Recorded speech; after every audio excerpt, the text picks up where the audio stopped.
Good morning, fellow One Piece enjoyers. It's very early in the morning for me, but I really wanted to get this video out before I have to go to work.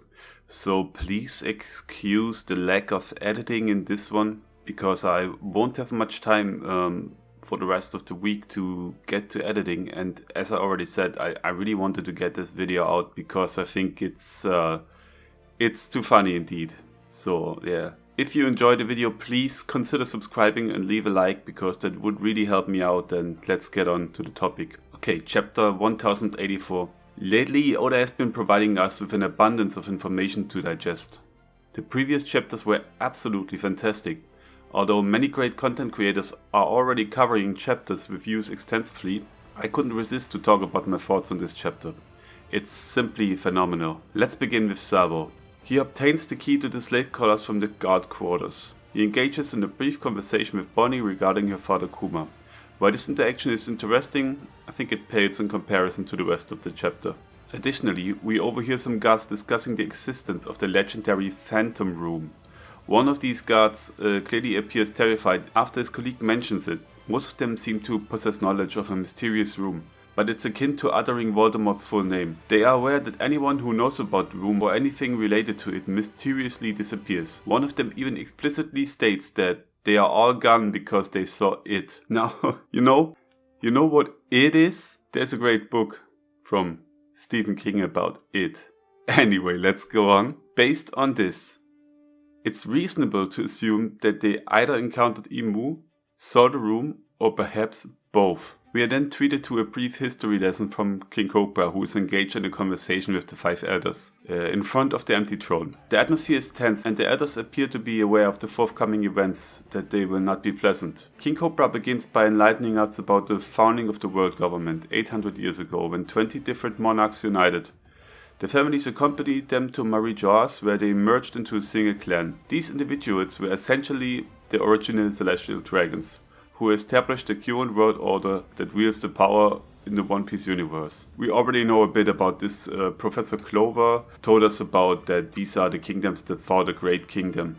I think we will get to know more about this in the future, but this is not why I made this video. Furthermore, King Cobra explains that these 20 monarchs were considered equals internally.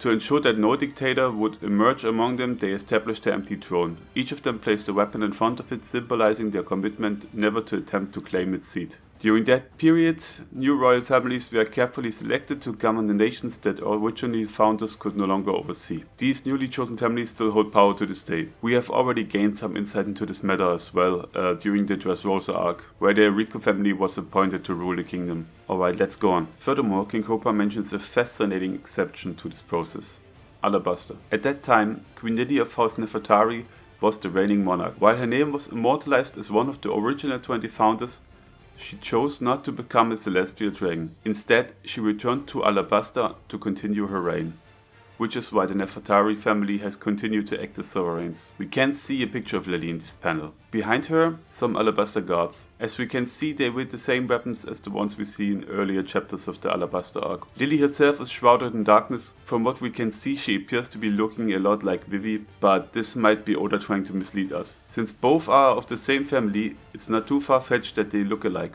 But what piqued my interest was that she is wearing a crown.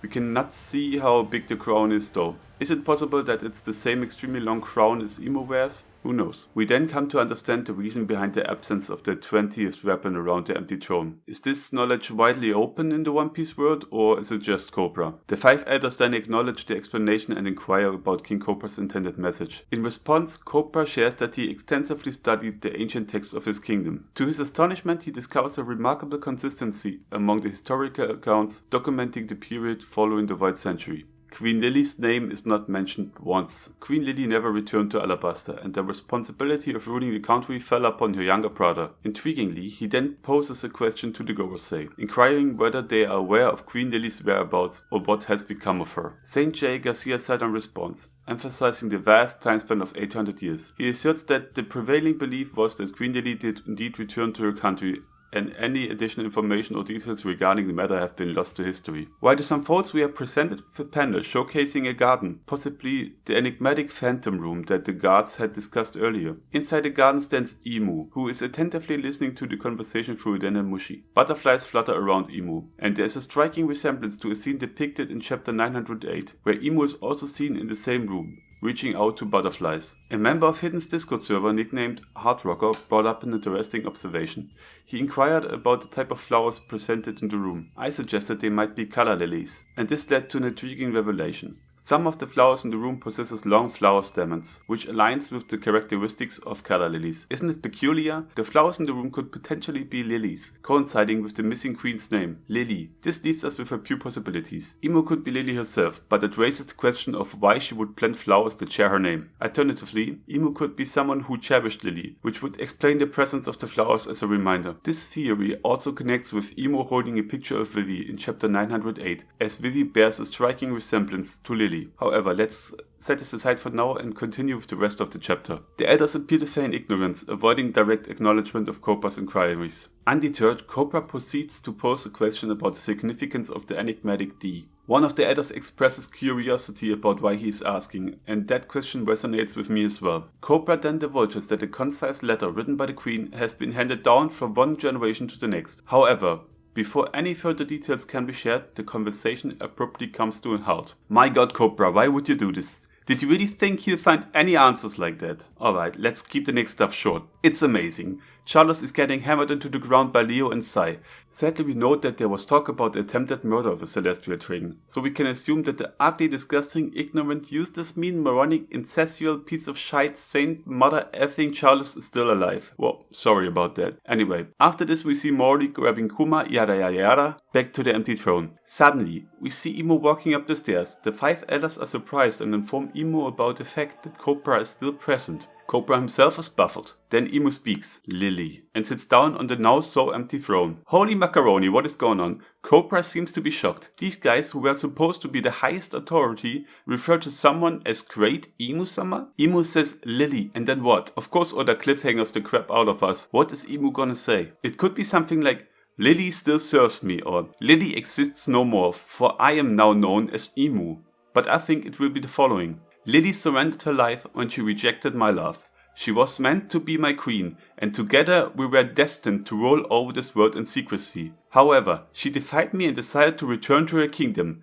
I couldn't allow such a betrayal to occur, so I sentenced her to death. As a result, her weapon was removed from the throne, as the Nefertari family are now considered traitors.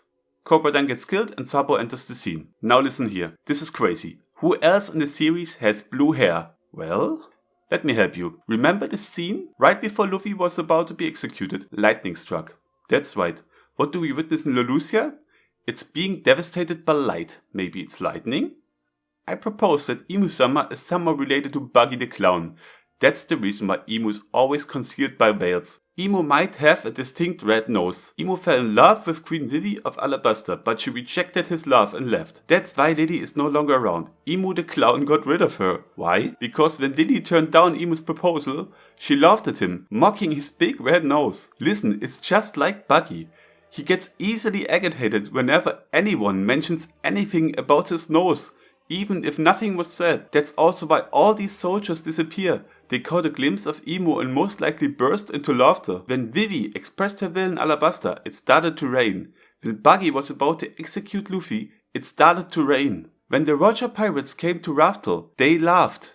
And Roger named the island Laugh-Tale. They did read the story about the Clown King that proposed to the Queen of Alabasta and got turned down. When that happened, he took over the entire world. What a freaking love tale. That is also the reason for the letter D. D stands indeed for a laughing mouth. And everyone and their family who laughed about Emu the Clown got marked as a traitor by the D.